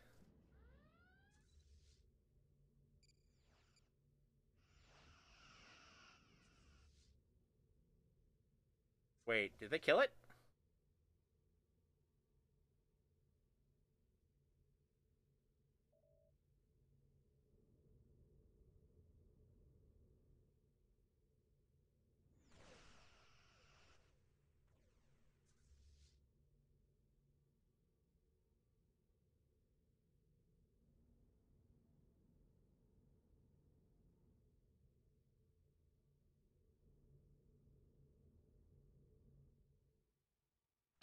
Eh. Yeah, that's not right. You Or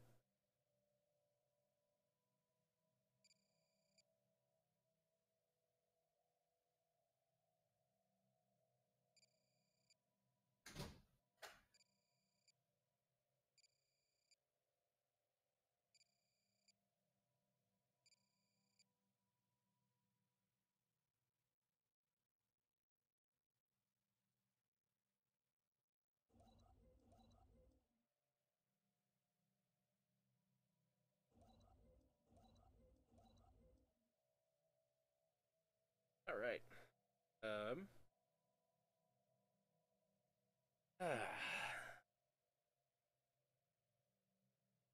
Go after next.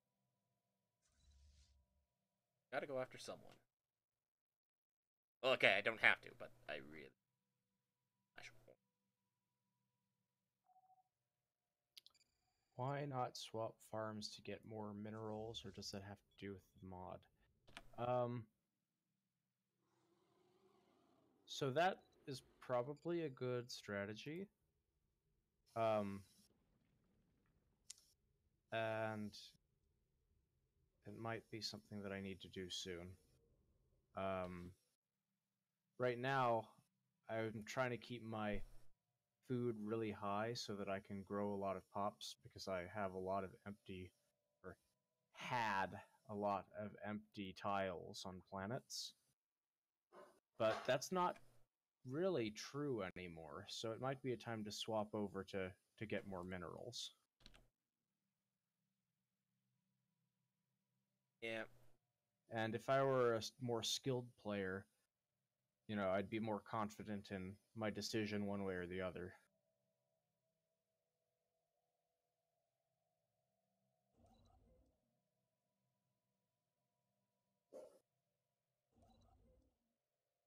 Yay!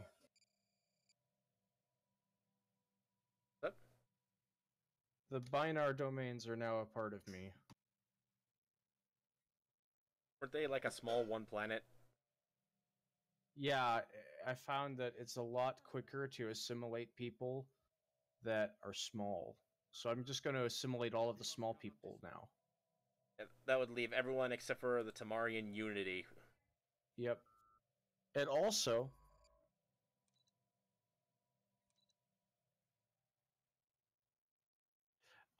no, I think that the excess food actually is like, so notice that as my food goes up, the pop growth bonuses go up as well. And I don't think that that's a mod. I think that's part of the base game. That's part of the base game. Yeah. So because I have a plus 200 food surplus, I get 57% bonus to my Pop growth. pop growth. Which can be very helpful depending on species involved and whatnot. Like me, I have a very, very hard time growing, but because I have so much excess food, it gives me a lot more. It gives me extra stuff. So, and I think the excess food also, the how much you get also depends on how many planets you're growing pops. So it's like the fewer pops that are needing the food to grow, the bigger the bonus. So like let's say I'm just for example, you had 5 planets that were each growing 5 pops, but the 5th planet only had 1 more pop done. Once they've all grown that pop, the other 4 planets will continue growing a pop. And the last planet won't, so the bonus for the other 4 will be bigger. Pretty sure that's how it ended up working.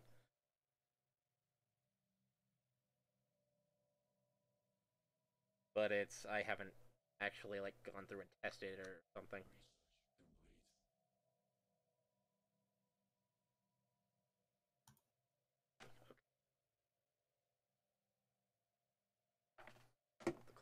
Later. Down the mouse. There we go. Ooh. Increased border range. I'll take that.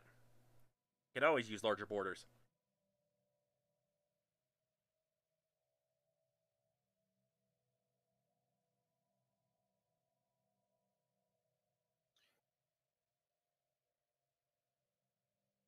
Okay, so the reason why you might up your food cap to 5,000 is because um, if um, It gives you more. It gives you more stockpile if you ever start running low on food.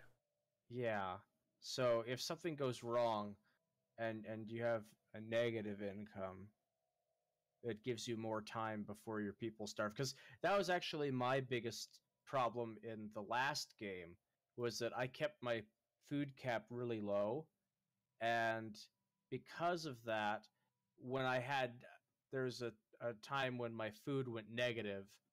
um And it hit 0 really fast because of that. yeah, and my food hit 0 extremely fast, and then once the food hits 0, of course no one works, so your energy and minerals hit 0 as well, and then you don't have the minerals or energy to build farms or run farms, so you don't get food, and it was just a death spiral. Yep. Abchris says that the growth rate on any given planet is +2 per planet, um, and that more than that's wasted. I did not know that because I'm a noob. I might have to go through and fix all of my planets because of that. That. No, because I have a growth rate of plus 2.3 on one of my pops right here. No, +2 food on a planet, I think, is like more than that doesn't do anything on an individual planet.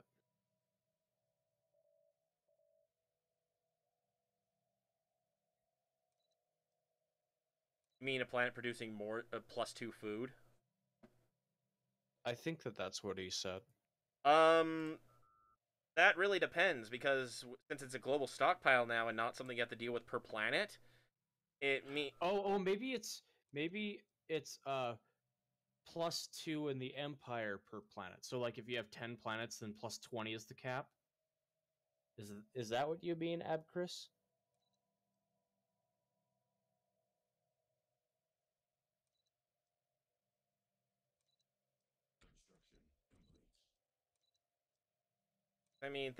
like I have several planets where I have like -17 food income or whatnot because it's focused on other things. With it being global, that means that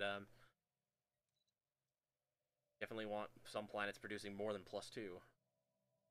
The food bonus gives you up to +2, but that is before another bonus. He says that he's looking at the wiki. I don't have the wiki in front of me right now, so I can't read it. But I am sure that I'm doing it wrong. That is the one thing I am sure of in this game, is that I am The brain stole more planets from the Sheliak. Each point of food overflow produces 0.04 additional base growth to a maximum of +2 per planet. Okay, so that means that if you have like 100 planets, then you have a maximum of +200 bonus.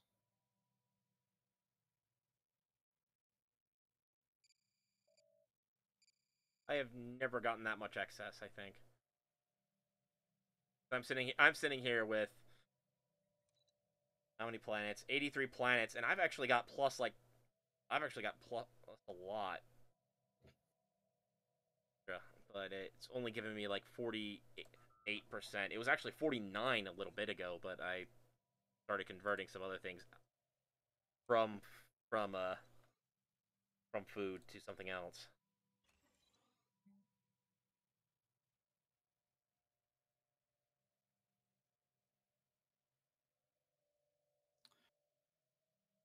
Oh, well, it's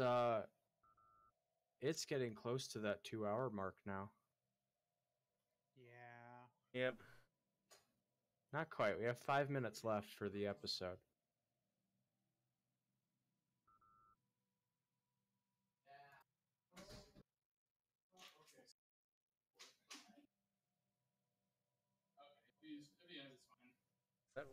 Actually, I'm going to not do that.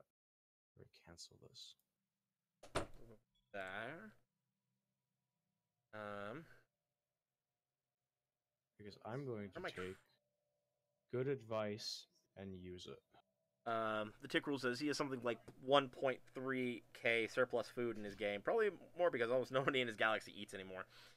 Yeah, that's one of the things I hope they fix on the AI. I've noticed that the sector AI for even for robotic nations will still try to produce food, which doesn't make any sense because they're robots. It's just instinct habit, you know? Hard to break. It's from when they used to be toasters. Sentient toasters. That sounds horrible. You just can't help but make bread.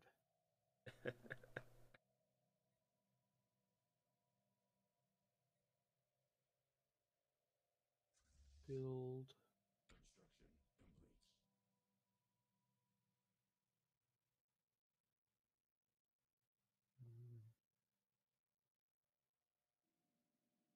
What are the favorable axis? Oh, the Romulans. Oh, they still have some of those ones.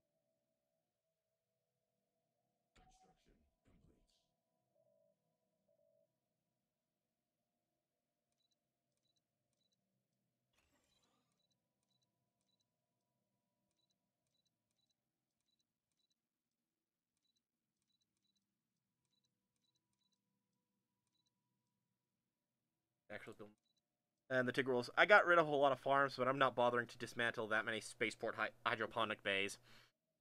Okay, that one's fair enough. Abchris says, be glad the sector AI decided to build anything. Actually, yeah, I used to rely on the sector AI to just put stuff on tiles because I thought, oh, like obviously the people that made the game programmed the AI to be better than what like a stupid human could do.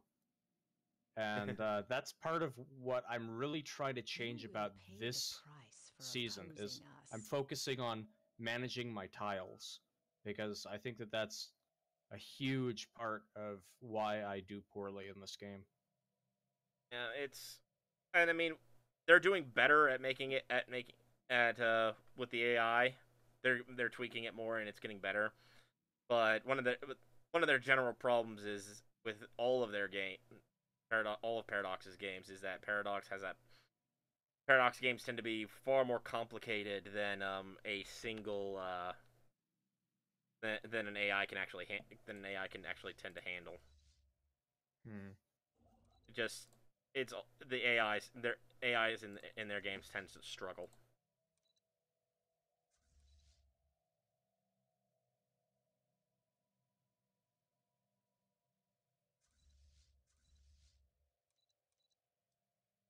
You know what?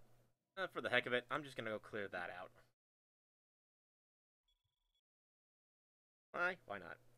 The tick rule says he had like 8.7k surplus energy per month.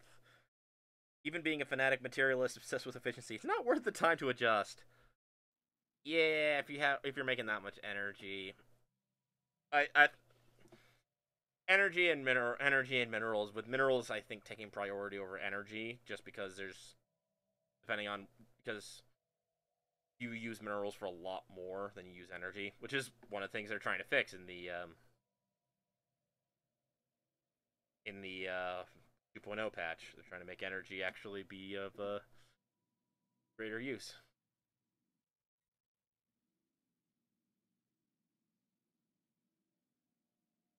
Two Dyson spheres will do that. Yeah.